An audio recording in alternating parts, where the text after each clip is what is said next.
क्या युवाओं को बेरोजगारी भत्ता मिलने लग गया? क्या निराश्रित पेंशन 1000 रुपये हो गया? क्या बिजली बिल आधा हो गया? क्या लोगों का प्रधानमंत्री आवास बन गया? के राजनीतिक परिदृश्य में बीजेपी ने कभी ऐसा नहीं हुआ है कि 3 महीना पहले ही घोषणा कर दी टिकट की। तो क्या ऐसा लग रहा है कि सत्ता पक्ष के खिलाफ बहुत सारी आप लोग को युद्ध लड़ने के लिए रणनीतियां बनानी हमने? अगर पब्लिक ये कहती है कि शराबबंदी के लिए हम पूरी तरह से सहमत हैं, तो क्या भाजपा इस बात के लिए संकल्पित रहेगी? मैं आपके माध्यम से बड़े दावे के साथ कर सकता हूँ, भूपे से भरोसा है। अब पुराने चेहरों को ऐसा लग रहा है कि साइड लाइन करेंगे, अब नए चेहरे उतारे जाएंगे।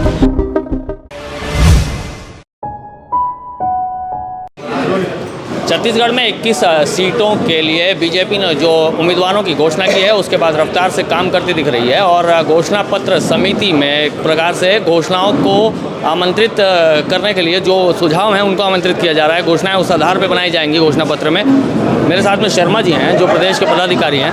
बताएंगे भैया क्या इसमें हो रहा है आप लोग? देखिए, हम प्रदेश की जनता से सुझाव लेकर के भारतीय जनता पार्टी अपना घोषणा पत्र जारी करेगी। और हमारे घोषणा पत्र में समाज के प्रत्येक वर्ग का, विशेषकर किसान, महिला, युवा, कर्मचारी, व्यापारी, सबको ध्यान में रखकर हम अपना घोषणा पत्र जारी करने वाले हैं। इसमें अलग क्या रहेगा? जो भी राजनीतिक दल होता है उनका घोषणा पत्र बहुत हाई लेवल प्रिंटेड रहता है और बहुत सारी जी कि कांग्रेस का घोषणा पत्र झूठ का पुलिंदा था, असत्य पर आधारित था।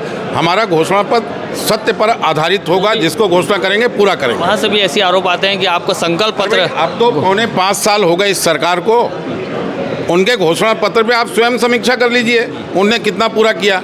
क्या शराबबंदी छत्तीसगढ़ में हो गई? क्या महिला स्व सहायता समूह का कर्ज माफ़ हो गया?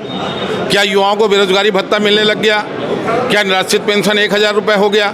क्या बिजली बिल आधा हो गया? क्या लोगों का प्रधानमंत्री आवास बन गया? आप स्वयं विचार कर लीजिए। के राजनीतिक परिदृश्य में बीजेपी ने कभी ऐसा नहीं हुआ है कि 3 महीना पहले ही घोषणा कर दी टिकट की। तो क्या ऐसा लग रहा है कि सत्ता पक्ष के खिलाफ बहुत सारी आप लोग को युद्ध लड़ने के लिए रणनीतियां बनानी हमने ऐसे सीटों की घोषणा की है जहां हम पहले हारे हैं। हमारा कार्यकर्ता, हमारा प्रत्याशी घर घर पहुंच सके, ज़्यादा अच्छा संपर्क कर सके, इसलिए हमने प्रत्याशी की घोषणा की है। 2 अंतिम सवाल है। सरगुजा और बस्तर बेल्ट से अक्सर आप लोगों को डैमेज बहुत बड़ा पहुंचा है, तो उस बेल्ट में मजबूती के लिए हालांकि बस्तर से ऐलान हो चुका है, सरगुजा से अभी ऐलान बाकी है। क्या चाहते हैं, क्या होना चाहिए, कैसे प्रत्याशी, कैसी? सरगुजा में भी 14 में हम 5 प्रत्याशी घोषित कर चुके हैं। बस्तर में 12 में हमारा 1 प्रत्याशी घोषित हुआ है, पर बस्तर और सरगुजा में हम 3/4 बहुमत से चुनाव जीत रहे हैं। एक अंतिम सवाल है, जैसे कि आप जो ये डिमांड कर रहे हैं, पब्लिक से जो ओपिनियन लिया जा रहा है कि घोषणा पत्र कैसा बने, अगर पब्लिक ये कहती है कि शराबबंदी के लिए हम पूरी तरह से सहमत हैं, तो क्या भाजपा इस बात के लिए संकल्पित रहेगी कि अगर घोषणा पत्र के आधार पर उसको मतलब मांग के आधार पर? देखिए, जनता के सुझाव पे घोषणा पत्र समिति अपनी रिपोर्ट पार्टी के आला कमान को देगी। अंतिम निर्णय पार्टी के आला कमान को करना है।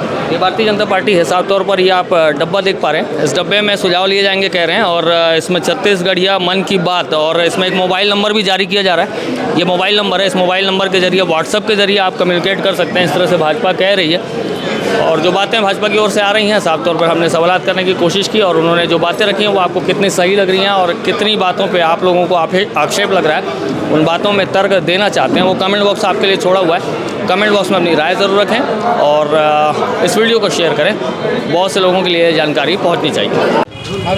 छत्तीसगढ़ में 21 सीटों के ऐलान के बाद में भारतीय जनता पार्टी का जो मूवमेंट है वो तेज़ी से बढ़ रहा है, और जो घोषणा पत्र के लिए जो सुझाव मांगे जा रहे हैं उस खबर को हम आप तक पहुंचा रहे हैं। साफ तौर पर बस्तर के एक बहुत बड़े नेता हैं और महेश गागड़ा साहब पूर्व मंत्री रहे हैं। गागड़ा साहब, अभी जो घोषणा हुई है उसको क्या लगता है आप लोगों ने, पार्टी आलाकमान ने बहुत जल्दीबाजी तो नहीं कर दी? क्योंकि बीजेपी के पास में शायद ऐसा लग रहा था कि पहला बार ऐसा हुआ है बीजेपी के इतिहास में कि 3 महीने पहले टिकट का ऐलान। बहुत चीज़ें राजनीति में होते रहना चाहिए, और जिस तरह से जनता भी सरकार से नाराज़ है और भारतीय जनता पार्टी जो तैयारी है, और निश्चित तौर पर हमारे जो नेताओं को जो टिकट मिला है पार्टी ने सोच समझ दिया है, उनको तैयारी करने के लिए भी और जनता के पास पहुंचने के लिए पर्याप्त समय मिलेगा। इस नीति के साथ भारतीय जनता पार्टी ने तय किया है, और मुझे लगता है सभी ऊर्जावान कार्यकर्ता हैं जिनको टिकट मिला है, सभी लोग कहीं ना कहीं कोई ना कोई चुनाव लड़ चुके हैं, कोई जिला पंचायत में है, कोई जनपद में है, कोई नगर क्षेत्र में, तमाम लोग को राजनीतिक अनुभव भी है। मुझे लगता है अनुभव का फ़ायदा, और जिस तरह से इस सरकार में नाराज़गी जनता में, चाहे कर्मचारी में है, चाहे तमाम लोग हैं। और जिस तरह कांग्रेस के आपसी फुटबॉल है, मैं आपके माध्यम से बड़े दावे के साथ कर सकता हूँ, भूपेश से भरोसा है, बहुत जल्दी भूपेश का नाम हटने वाला है। और वो भूपेश हट के आदिवासी अंचलों में जिस तरह से जो आप लोगों ने पहले कमान संभाली थी और उसके बाद जैसे बस्तर हो गया, सरगुजा हो गया, उसमें एक प्रभावशाली व्यक्तित्व रहे। अभी जो सीटों का ऐलान हो रहा है, जो टिकटों का ऐलान हो रहा है, वो लगता नहीं है कि अब पुराने चेहरों को ऐसा लग रहा है कि साइड लाइन करेंगे, अब नए चेहरे उतारे जाएंगे। भारतीय जनता पार्टी में सभी लोगों को मौका मिल रहा है और सभी लोग कहीं ना कहीं जिसके आरक्षित सीट है तो आरक्षित लोगों को ही मिलेगा और निश्चित तौर पर मिलना भी चाहिए। और कोई चेहरा पुराना नहीं होता है, सब पार्टी के लोग हम सबको सरकार बनाना इस नाते लगे हुए हैं। अब पार्टी जिसको जितना दायित्व देती है, अब सब मिलकर हम लोग आज जितने भी लोग लगे आज दूर कार्यालय में सब बैठक चल रहे हैं, तो निश्चित तौर पर सबका जिम्मेदारी कि सरकार में भारतीय जनता पार्टी लाए और जनता की सेवा करे। एक अंतिम सवाल है, छत्तीसगढ़ में नक्सलवाद की समस्या को लेकर जो अमित शाह साहब हैं वो लगभग कुछ समय पहले आकर कह चुके हैं कि इस बार सत्ता में आप हमें लाइए और उसके बाद में नक्सलवाद का पूर्णतः सफाया हो जाएगा। हालांकि 3 बार का कार्यकाल बीजेपी का रहा है, नक्सलवाद एक दंश रहा है। अभी क्या स्ट्रेटजी है, क्या सोच रखते हैं आप?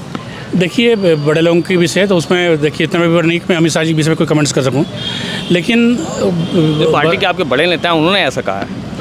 मैंने कहा ना, बड़े नेता से सम्मान कर रहा हूँ, उनकी बात तो मैं कुछ नहीं बोल सकता। मैं उनकी बात को आगे तो बढ़ा सकते हैं, सफाया हो जाएगा मतलब। देखिए, उनकी अपनी निरंती हो सकती है, लेकिन बस्तर की जो भूमिगत स्थिति है और नस्ली संगठन कोई आज के संगठन भी नहीं है, तमाम चीज़ें हैं और उनके पास हो सकता है कि ज़्यादा इनपुट मिलता होगा, उनके पास तमाम फोर्सेस इंटेलिजेंस हैं, क्योंकि किस बेस से बोल रहे हो वो बता सकते हैं ज़्यादा, मुझे लगता है।